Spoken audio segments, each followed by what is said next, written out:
internet outages and there's a fire going on somewhere, right? Yes. Yeah. Those are good reasons to not show up. Yes. So we love you, Sin. We hope that you and your family are safe, and we will have you join us when you can. You'll at least hopefully join us for my boardroom game when that comes up, uh, which is Be related so to good. which is related to my shout out.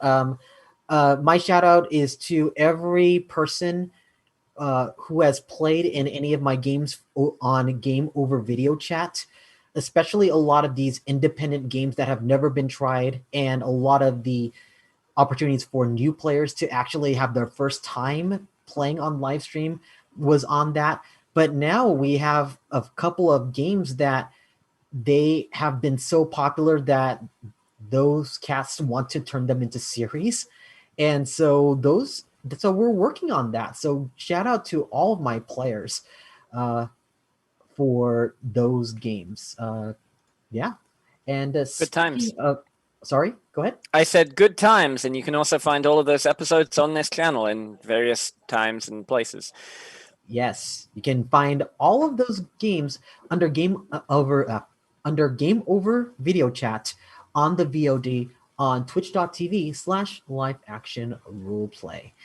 And for today's topic, we're going to go with the topic that was suggested by Kyle Dong on Kai's page when he was asking for different topics. And this was one that we all kind of keyed into because it was just a really interesting one. The topic is how to create memorable characters. Whether that's a memorable PC or NPC. And I know that uh, people in their head want to be the hero and they want to have amazing stories, but how do you create that? And are there ways to seed that into being, or does that happen just by incident?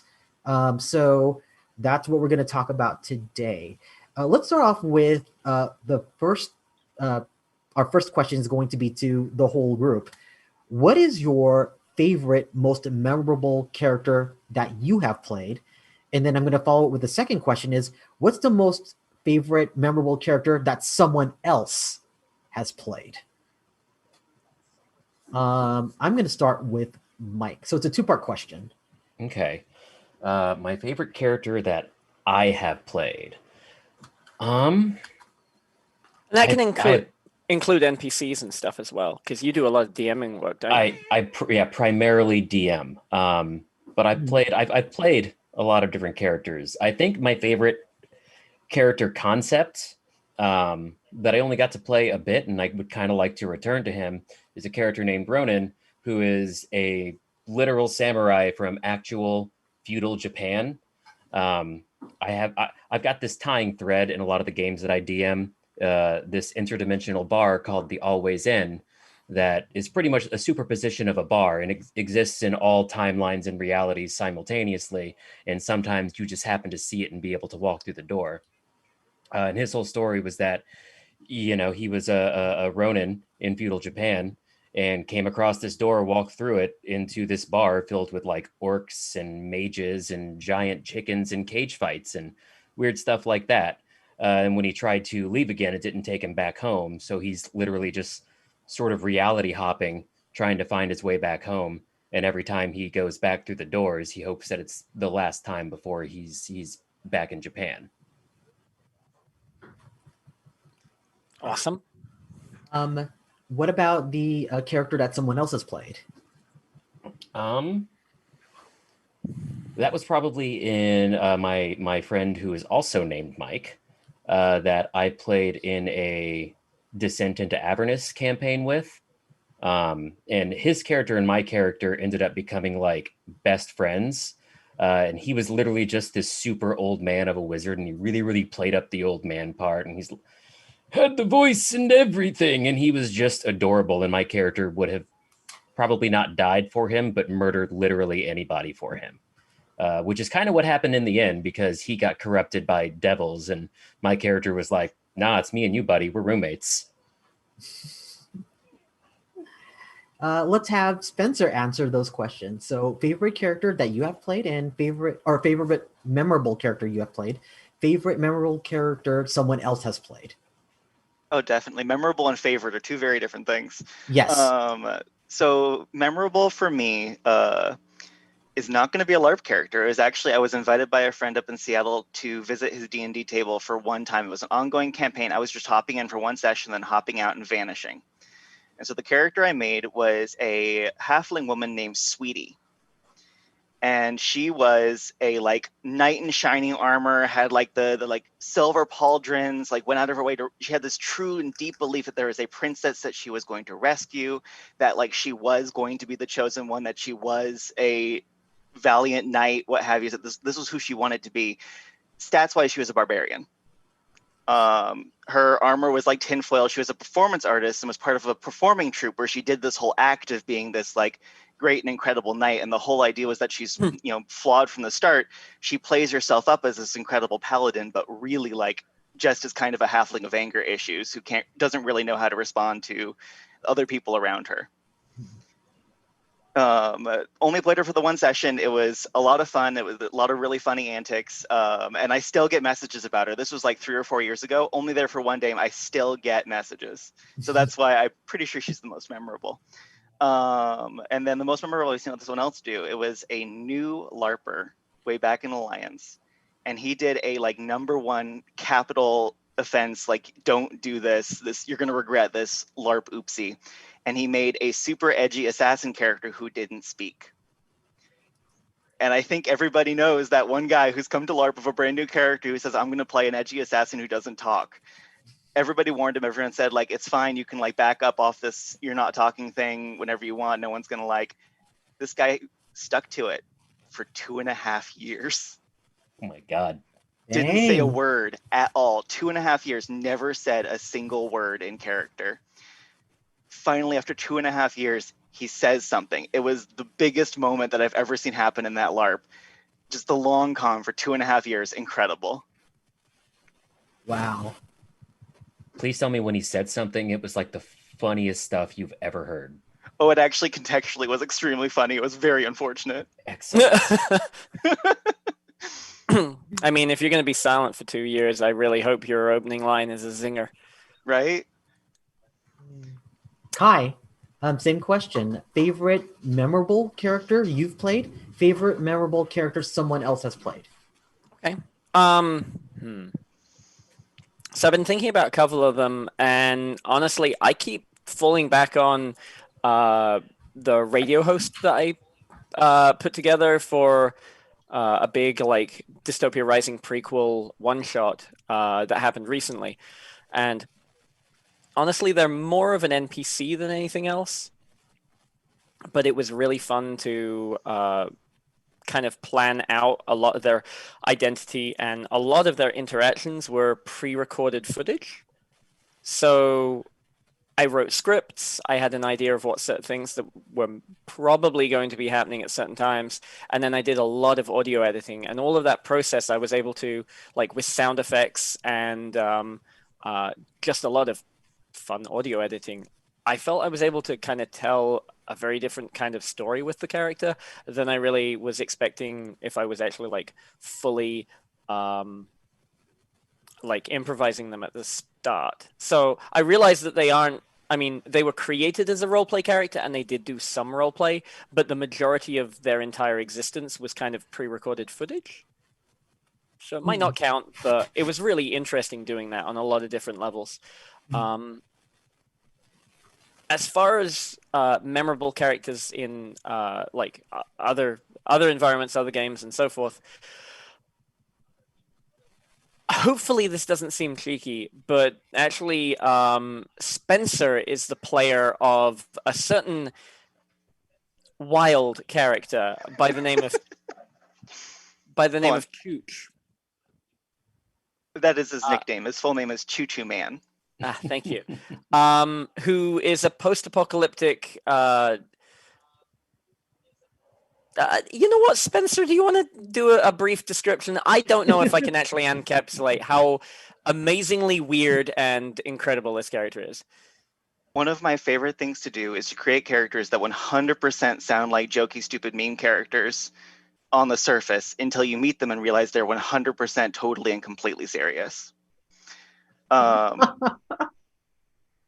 It's always fun. It never fails to create enjoyment. Choo Choo Man is a fanatical cultist.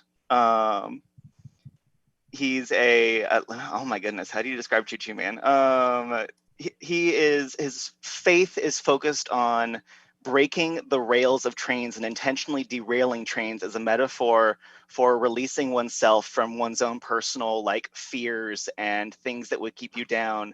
The reins of capitalism, the reins of the boss, the reins of, oh, I'm kind of anxious about this thing, all of those things. So the whole thing is a domestic terrorist cult mixed in with positive vibes, you do you, boo, on top of trains. And they keep finding more trains. Folk punk terrorists, basically. Honestly, essentially. I love it. But yeah, being around Chooch has been fascinating to me. Not only do they tend to influence story in ways that we don't usually predict, but yeah, I think a lot of players really enjoy interacting with that character, especially with all of the costume that you've built, because it looks like a gimmick, but it isn't. And that is a wonderful play off of things. Ryan, do you have some to share? Yes. Favorite memorable character that I've played. So anyone who's seen any of this podcast knows, I always talk about the Archduke Sicario, but that's not my favorite memorable character. It's actually Marion Tendo from Dystopia Rising. Part of it is because when he was conceived, it was kind of stemmed from a conversation that Kai and I had when I was, partly because I was so afraid of the genre because I didn't know this genre very well. Zombies and post-apocalyptic are the post-apocalypse and zombies are not my thing, to be quite frank. They're not your usual genre. It's not my usual genre, and so I had to come up with something that I was familiar with, and I just had this silly idea of just playing Mario. And Kai said, "Well, you just want to be careful not to play him too literally because that's not the point." And then I thought, okay, what if I, took what I knew of Mario and just broke him down into just a simple handyman that just bore a big power hammer, and his aim was to help people and make and kind of rebuild the world, but has everything just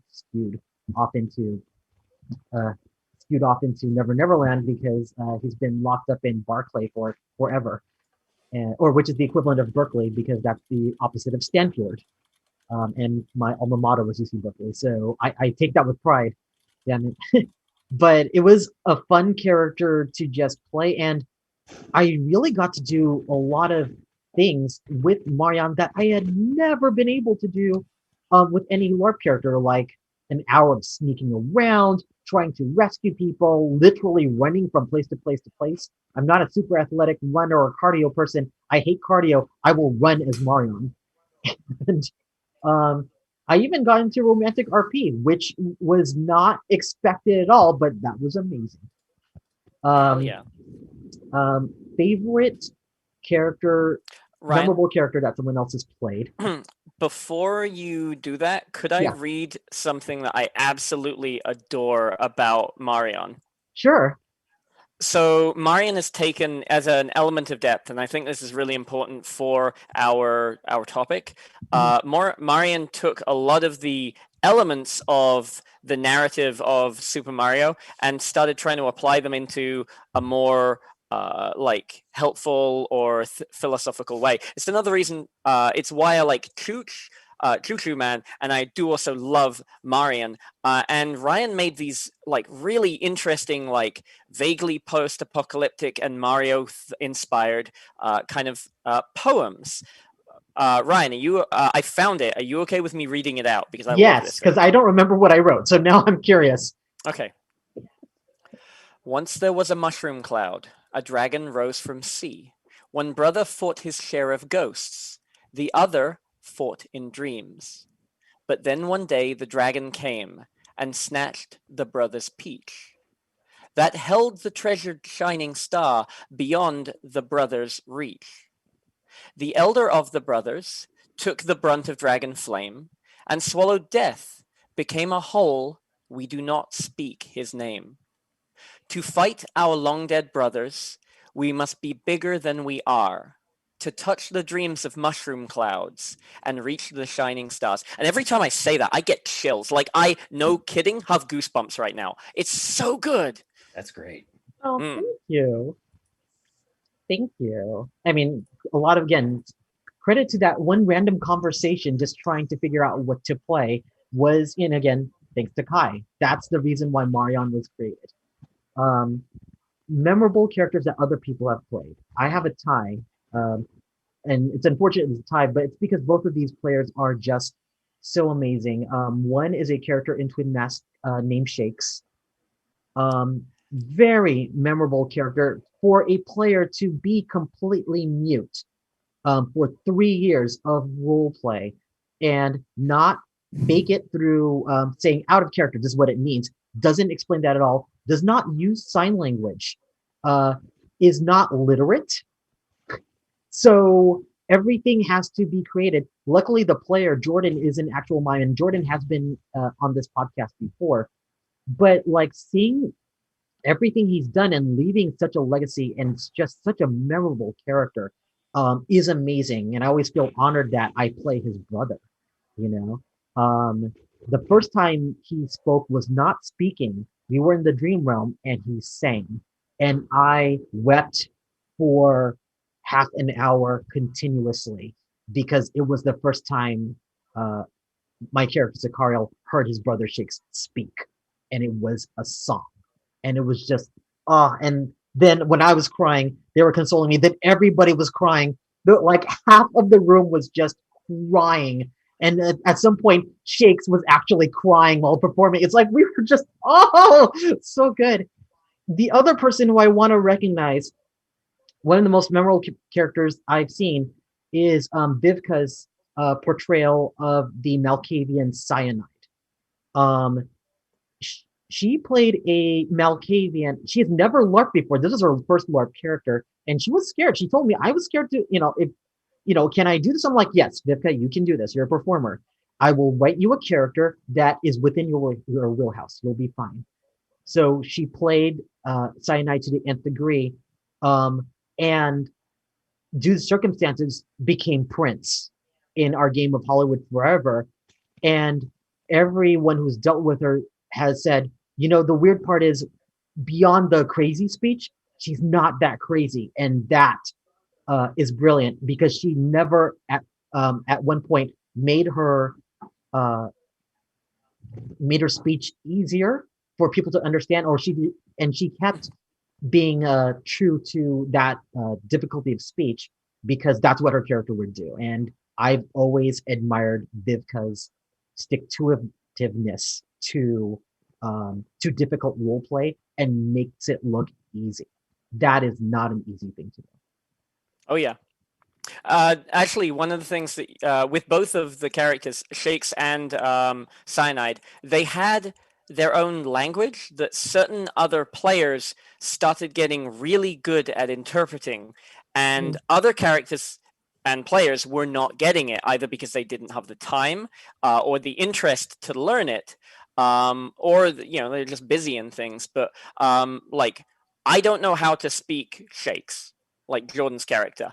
And every time he's kind of like making whistles and like hand gesturing and like pantomiming things, I'm like, does anyone speak Shakes here, please?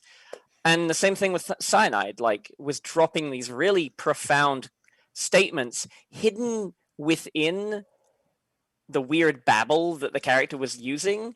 And it would actually cause like people around to kind of stop and go like, wait, is she saying this thing here? And everyone's like, oh, that's a really good point. But they just got it from someone that's loony and not talking coherently. So yeah, like wild stuff. Language barrier and experimenting with language barrier is a really, really memorable trait that can be very useful if you do well with it. Well, so first of all, we have a very big range of memorable characters. So now the question is, how do you make one? Because it almost sounds like there must be a gimmick to every single character type, and in some way, it almost sounds like there is, but I feel like there's more to that. Go ahead, Spencer. I Yeah, do you? have a lot of opinions here. First of all, I think that to make a memorable character, the very first thing you have to do is set your own expectations aside. I think that very often when people come into making a LARP character, but presumably a tabletop character too, the first thing they think of is, what do I think is cool? And almost always the thing that I find makes actually truly memorable characters, whether or not this is actually what you care about is up to you, I suppose. But usually the interactions that I remember most are people who are willing to play with me in my space. And so when I try to make a character that is memorable, I make a character whose focus is other people and their stories. So for example, for Choo Choo Man, he has like no plot line to him, no like thing for him. There's nothing there. Everything that he does, everything about him is about adding to other people's stories. And in my experience is, if you want to be memorable, if that's specifically what you're going for, that is the easiest way to do it, is just play in other people's spaces with them and they will remember you. Very valid. If you're in someone's play space, like, and they have a good interaction with you, it's a good time. Or a bad interaction, which sometimes can still be a good interaction, depending. The important thing is the player is having fun. Even if the character is not having fun, as long as you are enjoying the experience, that's the important part. And obviously, if you are not enjoying yourself, you might want to consider ways of either disengaging or changing the role play so you can have fun. Yeah, there's actually I've got a friend, one of my players, really cool guy, Morgan. Shout out to you. And he does a lot of ARG type stuff.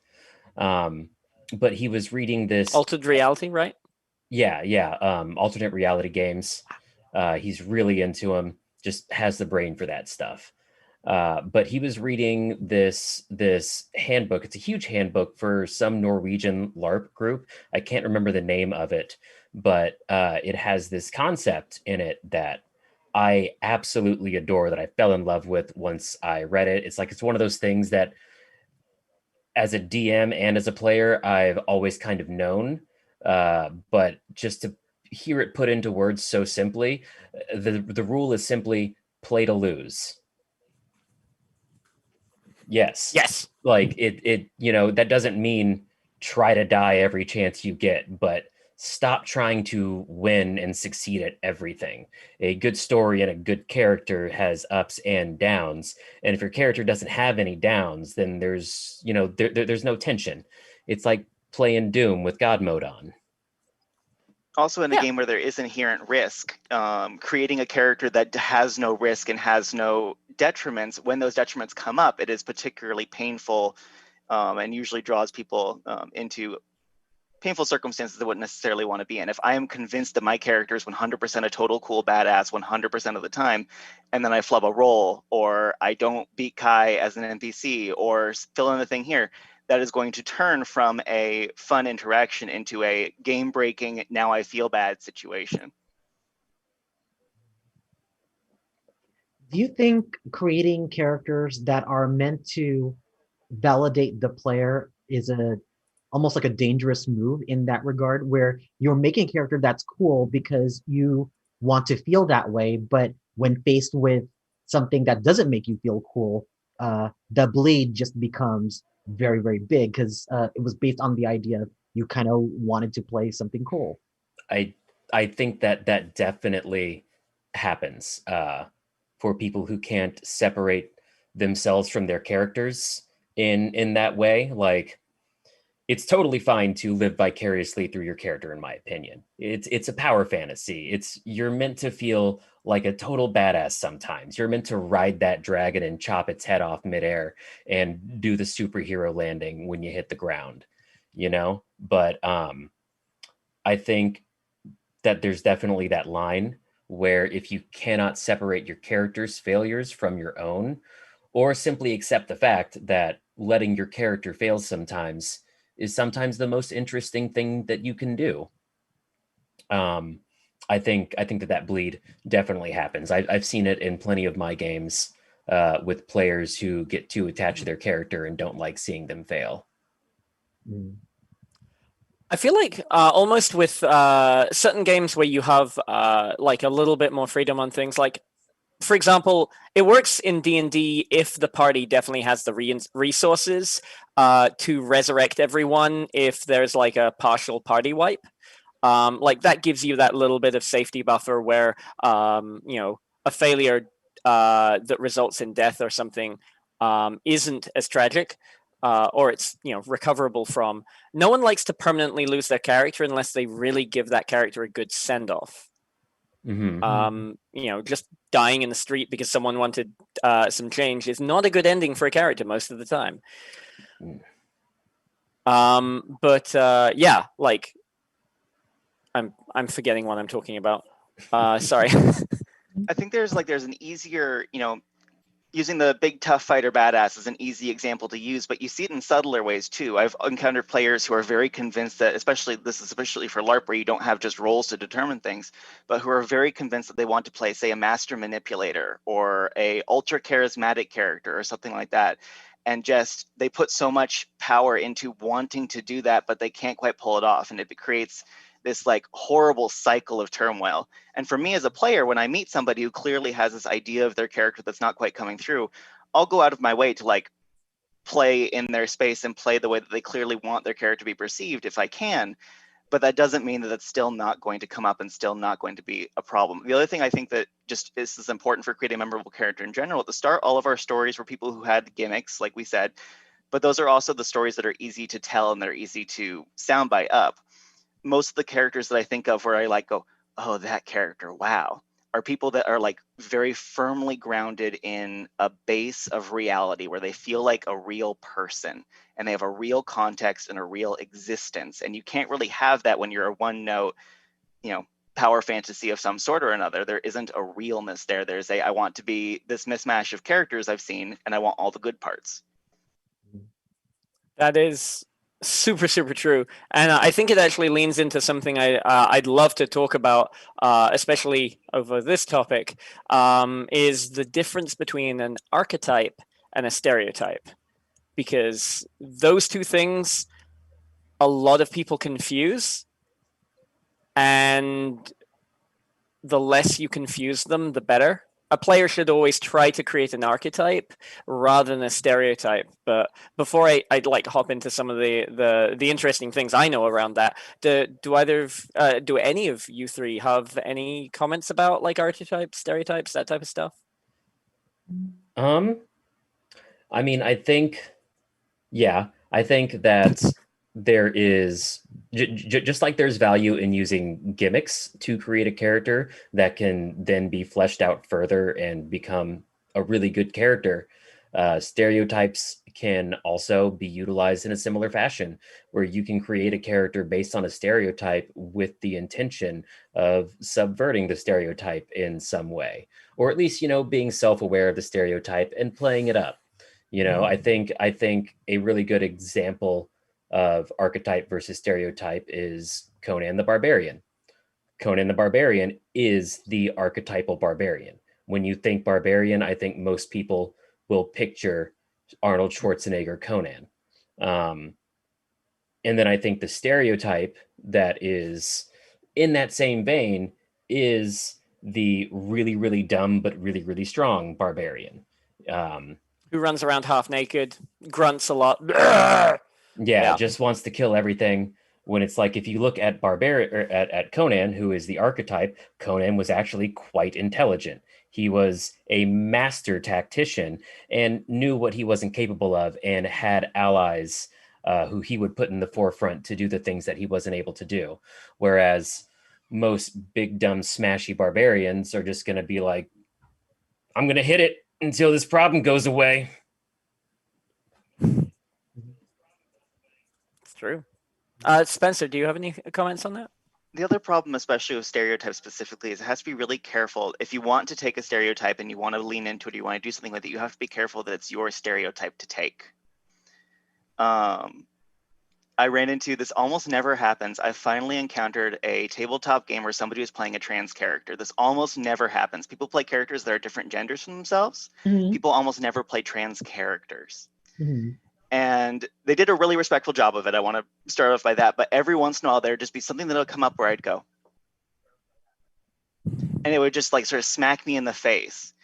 And I think that's the kind of thing that we have to be really, really careful about when we're trying to create thoughtful, careful characters, is that no matter what, we can pull from stereotypes that we have personal experience with and that we have access to, but it's harder to pull from stereotypes that we aren't a part of. And it's harder to do that well.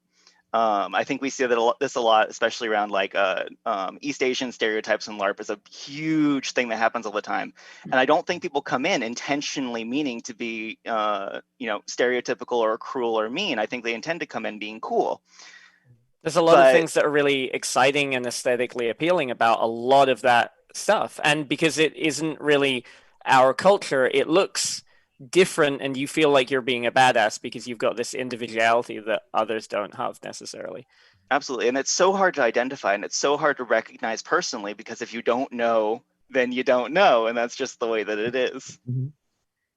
For me, being Asian myself, it the way I kind of treat it is that I do get a lot of questions about how okay is it to play someone who is an out character, basically out as in like not my own experience.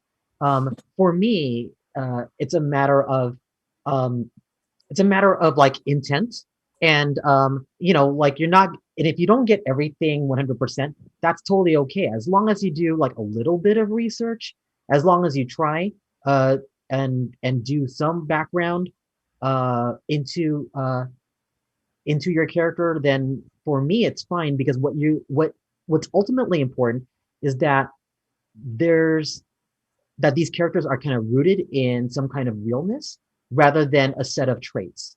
Because when you get someone like, and this is an example that I always talk about the Moana example. What? The Moana example, like the character Moana Oh. from Disney. And the reason why I have no problem with anyone cosplaying Moana is because we all know that Moana is a character with a story. Same thing with Black Panther. You're carrying an aspiring character with a story who has depth, who has struggles, and that kind of heroism is, to be respected.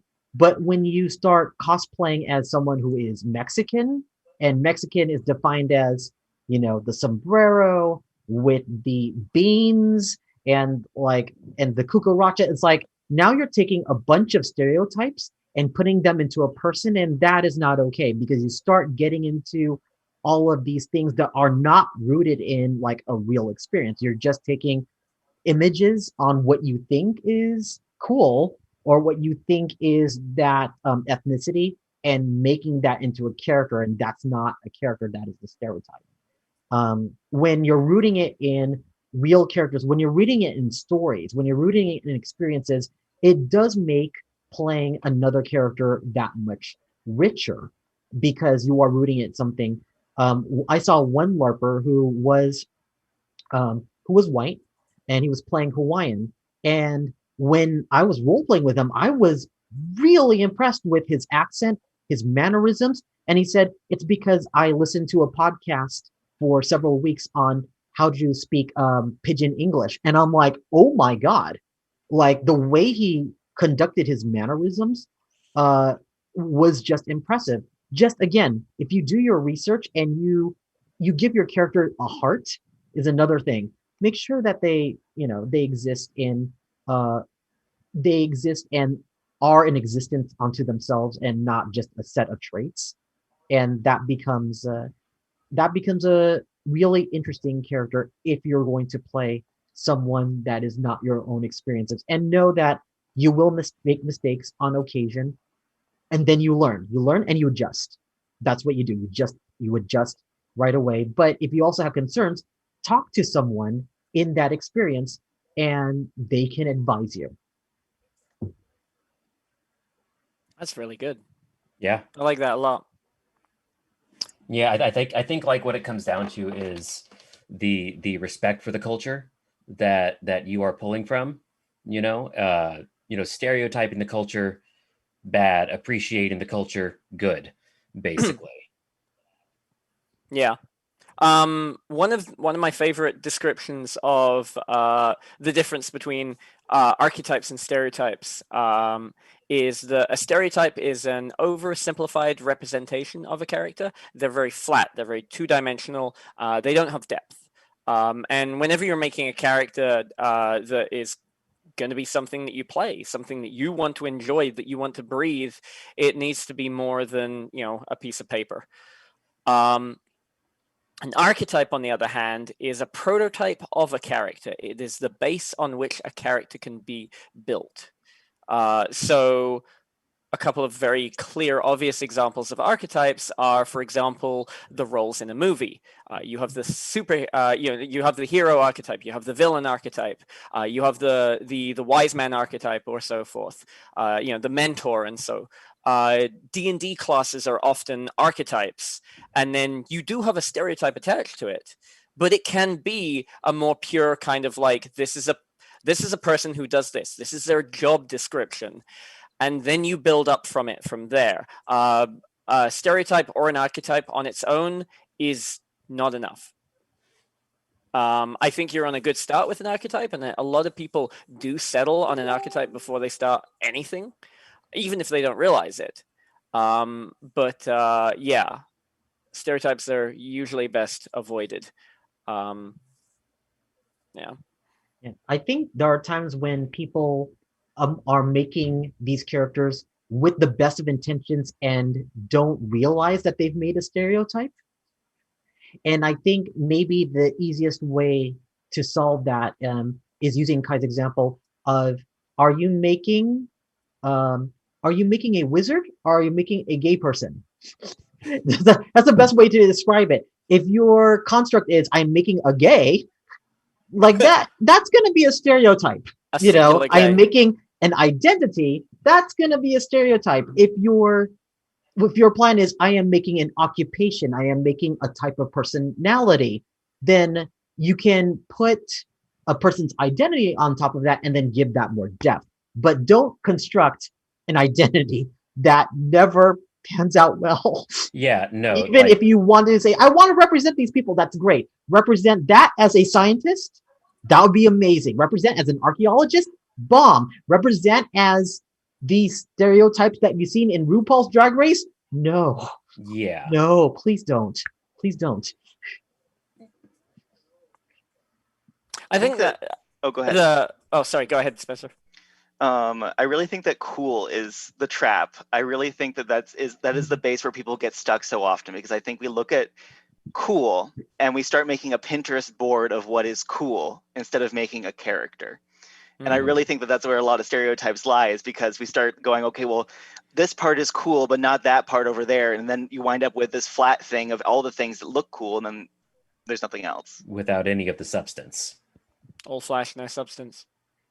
So right on. So right on. Okay. Should we continue to kind of discuss some like different directions and things, or I have an idea, but I think it might take up like kind of the lion's share of the time that we have left. What I'm thinking is like we group pick like an archetype, and then start talking about like what would be bad stereotypes, and then try to lead into maybe some good ways of building up the character. Like we basically group consensus to make a character briefly. Otherwise, we can keep talking about a variety of topics on this, because I think there's a ton more information we can share. I'm down for either. I like that idea because we've never done it Sounds like on a the fun stream. game. So this will be Yeah. cool. Yeah, Okay. let's do it. Okay. So I'm going to list some of the most well-known archetypes. You've got the hero, the jester, the explorer, and a lot of these are kind of like script writing archetypes that are used in a certain kind of philosophy of writing known as Jungism. The ruler, the outlaw, the enchantress, the innocent, the caregiver, the magician, the companion, the actress, and the sage. Do any of those sound fun?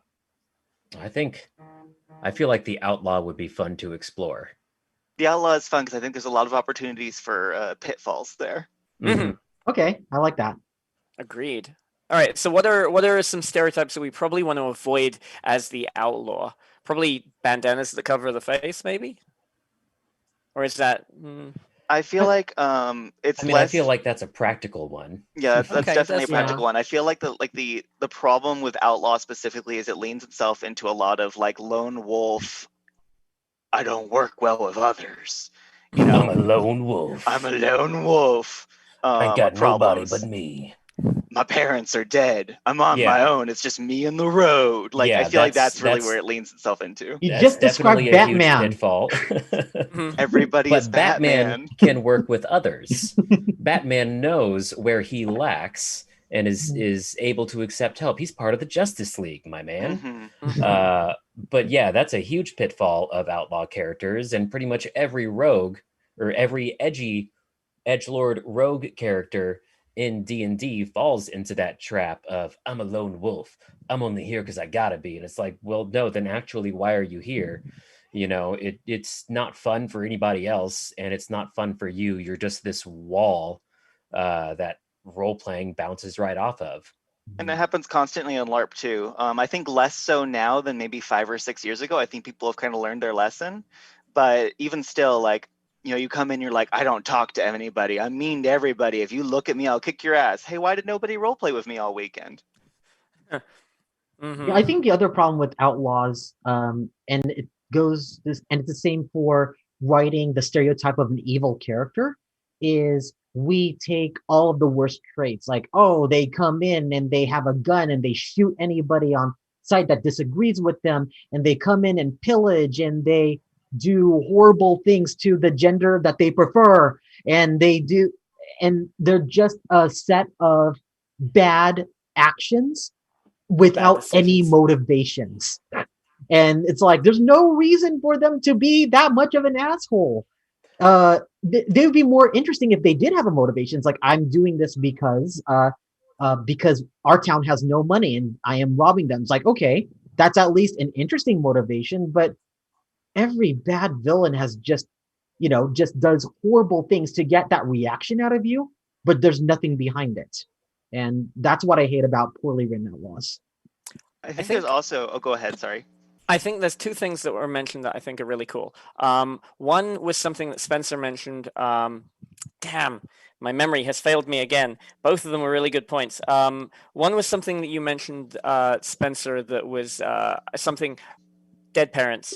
Dead parents happen all the time. It is gone to the point of stereotype and cliche. There have definitely been games that I've seen someone just kind of like raise their voice and in the middle of a tavern with a whole bunch of characters and yell, "Who has like who's lost all of their parents?" kind of thing. It's like, see, everyone. Everybody. Yeah. It is a very common pitfall trap, and it's probably best avoided. Honestly, if you start saying that you had a nice childhood, you're probably going to surprise some people. But defining people as characters, making important characters in your backstory to kind of like either lead you astray or guide you is a really good way of starting your kind of backstory element, as it were. I don't remember the other point, but I'm sure I will remember it in a minute. But yeah, those are good points.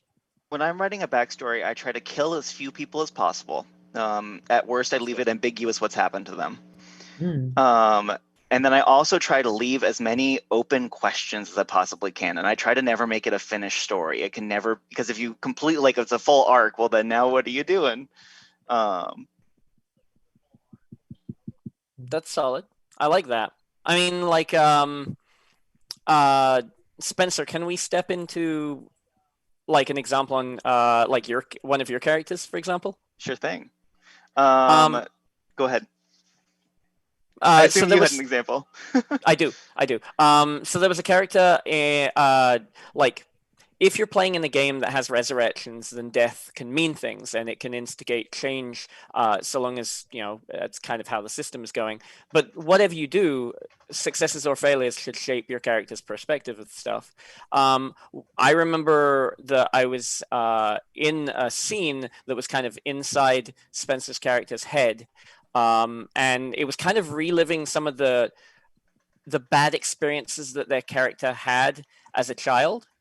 And I don't know how much of that was pre-established, if any. Like, did you, before I started asking kind of like leading questions and like almost forced you into these decisions of like yes or no, so like no but and yes and, did you have a defined like childhood for that character?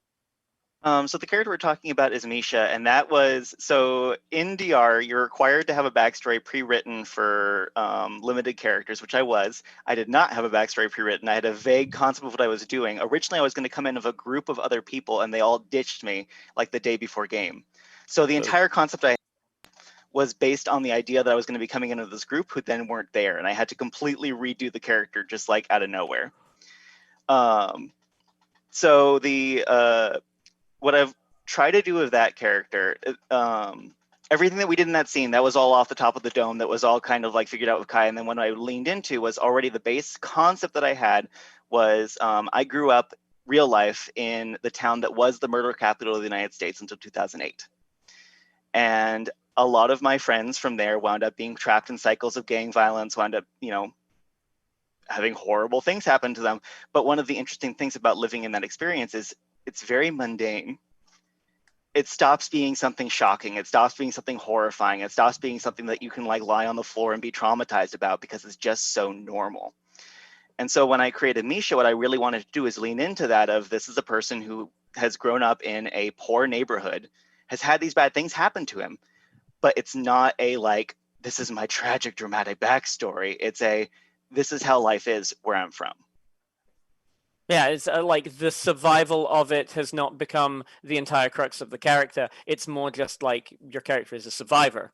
And there's the archetype. Like your character is a survivor and continues to survive no matter what happens.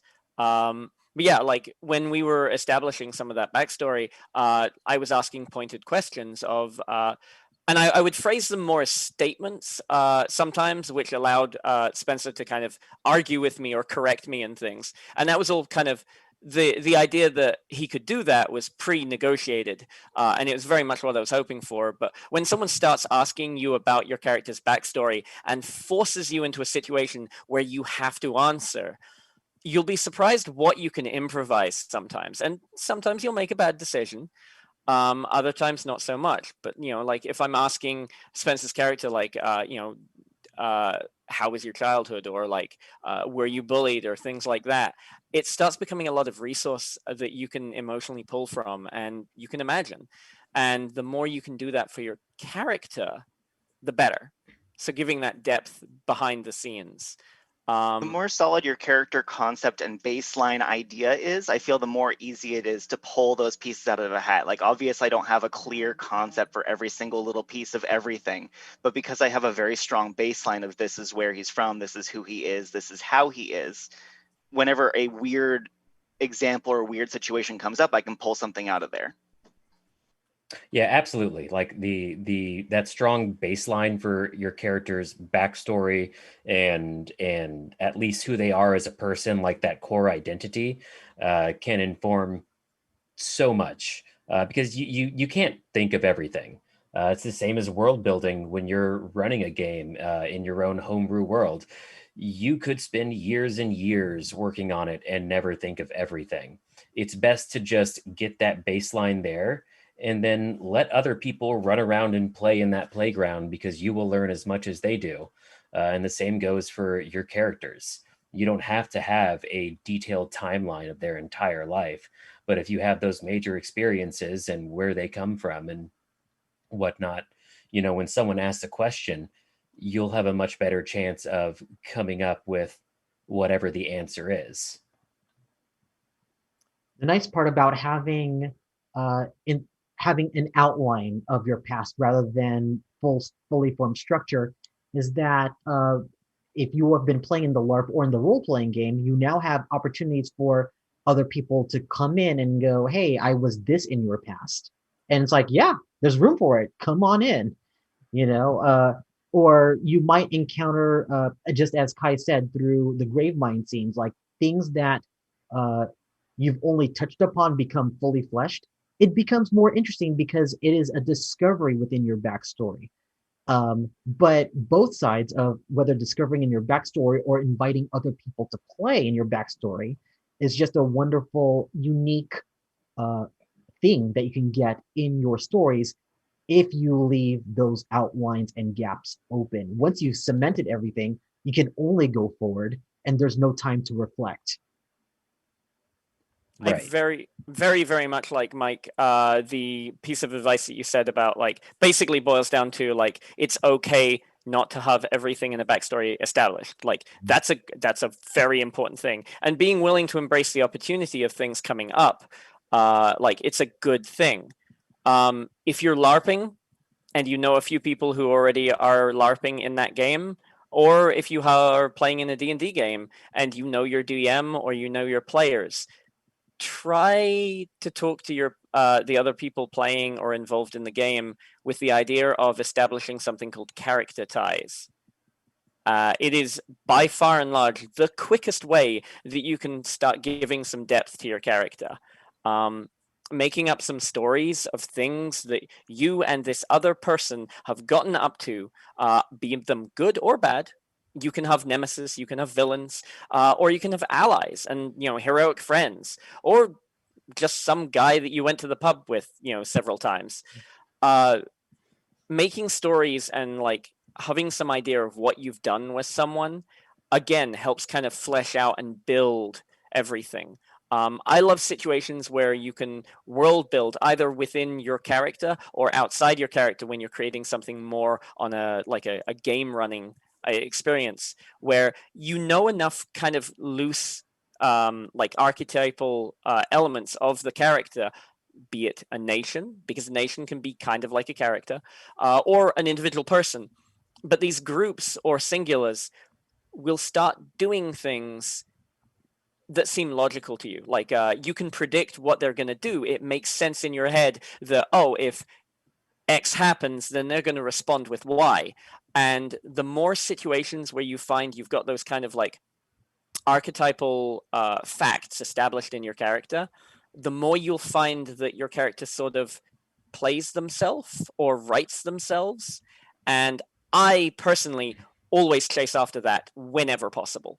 I think it's Mm-hmm. an amazing thing when you can get a hold of it. And if you start finding it, I suggest grabbing a hold of it. But yeah, Yeah, I'm rambling. that's like the goal when building a character is being able to role play them in such a way that you can come to a decision for your character and make a decision as your character that you yourself would not make.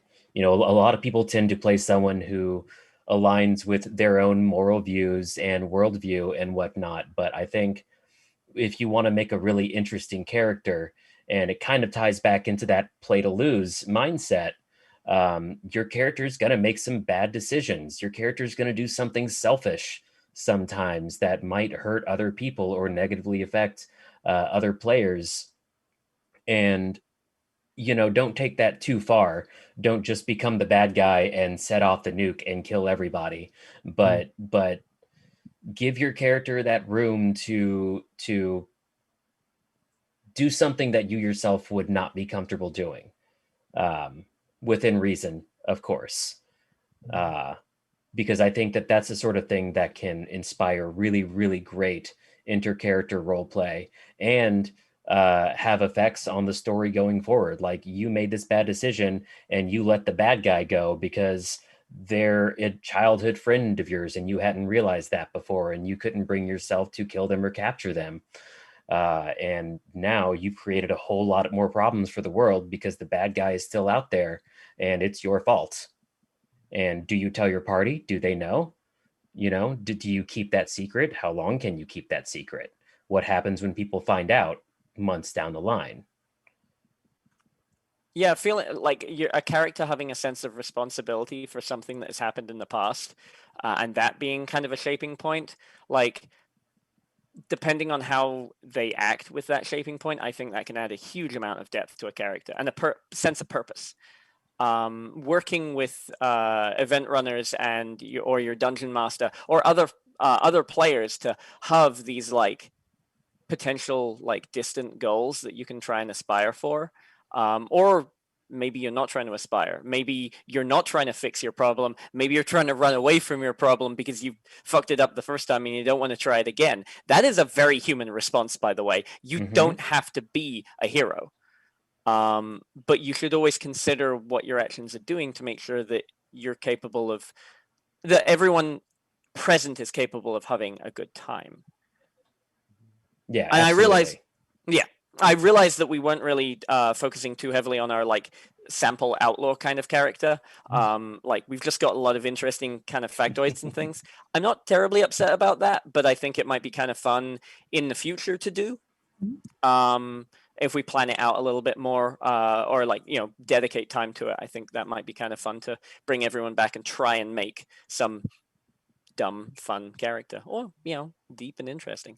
I mean, the nature of this podcast is that conversation will go organically where it goes. So even if we started off with uh, trying to figure out bad and good versions of an outlaw, the fact that we had richer discussion that came as a result of it is what was meant to end up on the podcast. Fair. One of our watchers, Game and Right, said also having those base situations with another character gives that baseline you were talking about earlier for improving as the character, except for with a scene with another person. Like, I think that's kind of valuable. Mhm. Good establishment. But yeah, so we are getting over. Well, we're getting up to our time point. Yes. And Our guests have very graciously given us an hour of their time, if not Mhm. a little more. We'll take it from you like Worth it. vampires.